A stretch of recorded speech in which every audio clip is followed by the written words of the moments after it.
Merci beaucoup, merci pour votre accueil.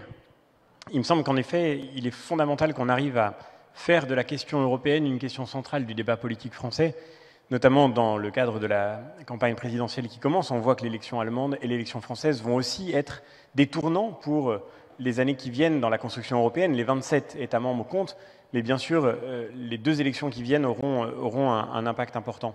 Et je crois que c'est d'autant plus fondamental que l'Europe elle-même est à la croisée des chemins.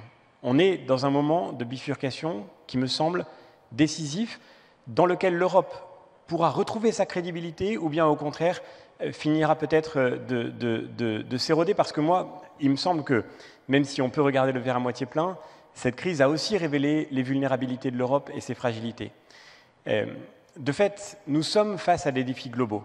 Et il me semble que dans ce moment-là, l'Europe doit d'urgence sortir de la naïveté. Prenons un exemple, celui dont on a parlé avec Philippe Lamberts à l'instant, le défi environnemental. Le défi environnemental, c'est un défi mondial, c'est un défi global. Si nous, Européens, et c'est le grand risque que je vois dans le paquet législatif qui est en train d'arriver, si nous, Européens, nous croyons que nous allons résoudre la crise climatique uniquement en nous fixant à nous-mêmes de nouvelles règles de plus en plus exigeantes, sans considérer le reste du monde et sans engager les bras de fer nécessaires avec le reste du monde, alors nous n'aurons pas résolu le défi climatique. Nous aurons seulement perdu encore plus de compétitivité et nous aurons détruit notre économie en favorisant exactement les modèles de production que nous prétendions dissuader chez nous. La clé, c'est de retrouver le sens de la confiance dans ce que les entreprises européennes sont en train de faire aujourd'hui. Et elles suivent aujourd'hui déjà les règles les plus exigeantes au monde. Est-ce qu'il faut aller plus loin? Bien sûr qu'il faut aller plus loin.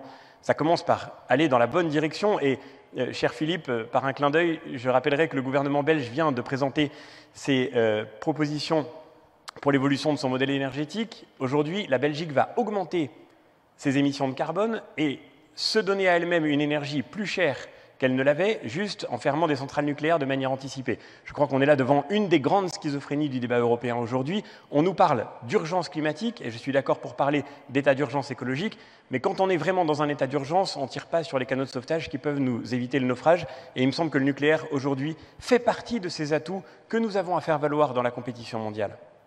Et donc, on a besoin...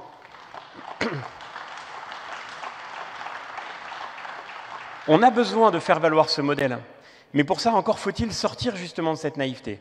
Le problème, c'est que la France a du mal à le faire entendre, et je le dis juste en un mot, la France a du mal à le faire entendre parce que quand nous disons, nous Français, que nous avons besoin d'une Europe qui puisse mieux nous protéger, que nous avons besoin d'une Europe qui puisse rééquilibrer le rapport de force dans la mondialisation, quand nous le disons, nous, on nous soupçonne immédiatement, et d'une manière assez légitime, de vouloir nous protéger d'abord de nos propres fragilités, de nos propres incapacités, de notre propre impuissance à nous réformer. Parce que de fait, quand on est déficitaire commercialement de manière structurelle depuis des années, si vous dites qu'il faut rééquilibrer les relations commerciales avec le reste du monde, si vous parlez par exemple de cette taxe carbone à l'entrée du marché unique dont je suis convaincu que nous avons besoin, eh bien on vous répond que vous êtes d'abord en train de faire en sorte de protéger votre marché parce que vous n'êtes pas assez compétitif.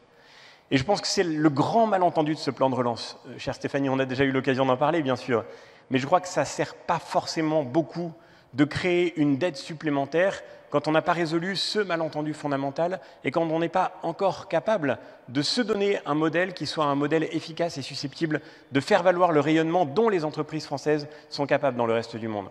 Quel que soit le résultat de l'élection allemande et de l'élection française, nous avons devant nous des mois et des années difficiles parce que nous savons très bien que nos modèles économiques aujourd'hui sont en train de s'éloigner.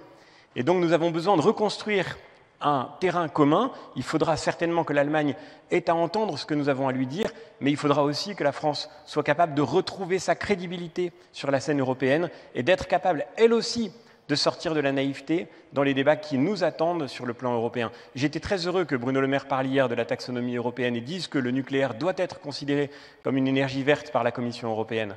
Mais ce que je constate, c'est que ce message-là, nous ne l'avons pas assez porté. Nous avons fait ce que nous pouvions au Parlement européen. Mais il me semble qu'aujourd'hui, le gouvernement français n'a pas fixé cette ligne rouge dès le début. Et que s'il l'avait fait, il aurait été entendu.